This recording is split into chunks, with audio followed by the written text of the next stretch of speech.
Now, let's go through a few names and some stories that have been huge around the world. Rebecca Loos. Now, this is probably one of the biggest stories in the last 10 years, maybe? Mm-hmm. Tabloid story, yeah. Now, help me with this. What happened with the Rebecca Loos story and what was your involvement?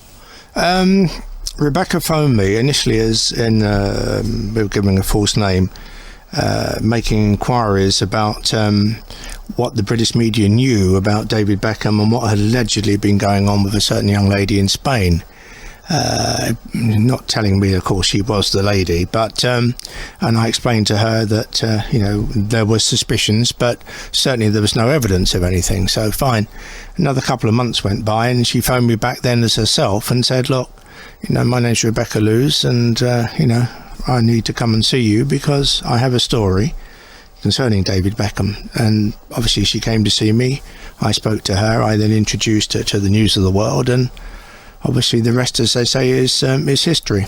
How do you trust that she was telling the truth? Well, it's very simple that a newspaper has to prove it, particularly when you're dealing with someone like David Beckham, who is immensely rich and has the lawyers and everybody looking after him and tremendous protection.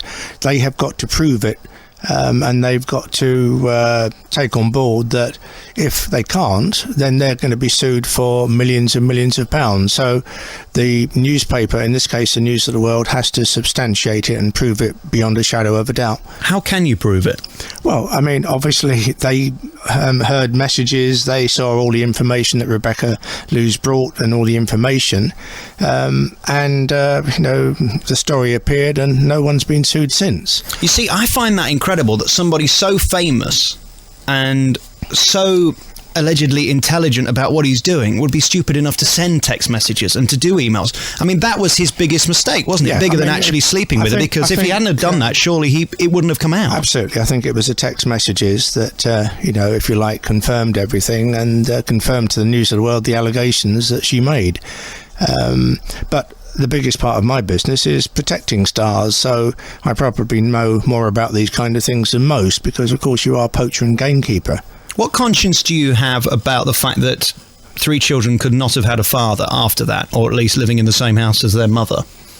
Well, I mean, I know you to put it that way, Alex, but the way I look at it is that, you have massive protection. You know that you use the media as a part of your success and part of your earning capacity.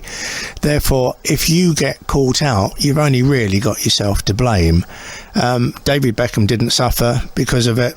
Certainly his popularity wasn't affected. Victoria Beckham got masses of publicity, which in my view she absolutely craves.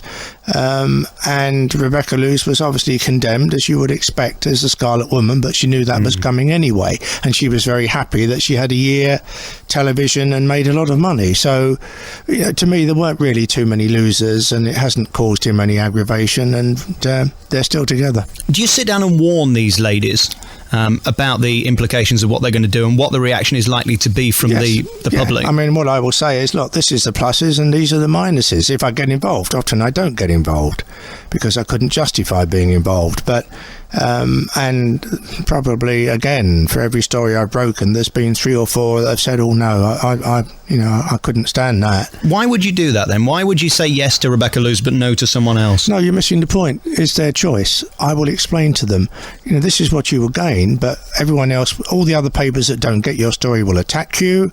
A lot of people will criticise you. You have to have a very broad back, and a lot of people think, "Oh, we couldn't do that."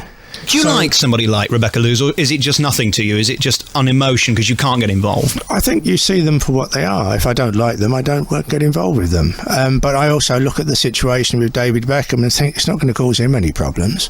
And of course, it didn't cause him any problems. Some people would say she's just a money-grabbing bitch, really.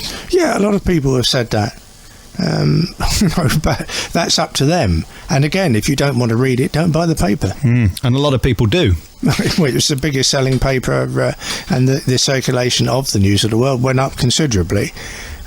during the time it came out. And of course, every other paper followed up on the story. There's an awful lot of people that hide behind an image which is totally false. A lot of the biggest stars in the world, if you knew them for what they really are, they bear no resemblance to the image that everybody believes. So I'd like to say that that's true, but it's totally wrong. So we're all a bit gullible, really. I think that most people are, and of course public relations plays a big part of that. Whether you're working with a political party or a prime minister or the royal family or whoever it is, you create an image, and often that image has got very little to do with reality. That's PR.